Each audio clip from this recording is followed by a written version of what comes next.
ನಾನೇನ್ ಮಾಡ್ಲಿ? ನಿಮ್ ಮೇಲಧಿಕಾರಿ ಹೇಳಿದಾರ? ಯಾರು ಮೇಲಧಿಕಾರಿಗಳು ಏನ್ ಮಾಡ್ತಾರೆ ಸರ್? ಮೇಲಧಿಕಾರಿಗಳು ಕೇಳಿದಾರ? ಯಾರು ಹೇಳಿದಾರೆ ಸರ್? ಅವ್ರ ತಮ್ಮ ಹೆಸರು ಯಾರು ಹೋಗಿ ಕೇಳಿ ಸರ್. ಅಲ್ಲ ಯಾರ ಹೆಸರು ಹೇಳಿ, ಹೆಸರು ಹೇಳಿ, ಸಾಹೇಬ್ರ ಹೆಸರೇನು? ನಮ್ಗೆ ಗೊತ್ತಿಲ್ಲ ಸರ್. ಸಾಹೇಬ್ರೆ ಗೊತ್ತಿಲ್ವಾ? ಗೊತ್ತಿಲ್ಲ ಸರ್. ನೋಡ್ರಪ್ಪ, ಸಾರ್ವಜನಿಕರೇ ನೋಡಿ, ಸಾಹೇಬ್ರ ಹೆಸರೇ ಗೊತ್ತಿಲ್ವಂತೆ, ಸಾಹೇಬ್ರ ಹೆಸರು ಗೊತ್ತಿಲ್ವಂತೆ ನೋಡಿ. ಸಬ್ ಇನ್ಸ್ಪೆಕ್ಟರ್ ಅವರೇ, ಇನ್ಸ್ಪೆಕ್ಟರ್ ಅವರೇ, DSP ಸಾಹೇಬ್ ಇದ್ದಾರೆ, ಕೇಳಿ. ಕೇಳೋಣ, ಅವ್ರನ್ನೇ ಕೇಳೋಣ. ಅಲ್ಲೇ ಹೋಯ್ತಾ ಇದೀವಲ್ಲ. 1,000 ರೂಪಾಯಿ ಈ ಕಡೆ ನೋಡಿ. ಇಲ್ಲಿದೆ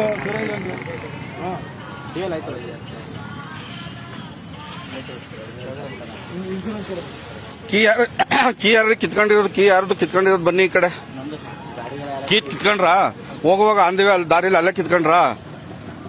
ಗೃಹದಳ ಹೇಳಿ ಏನು? ಗೃಹದಳ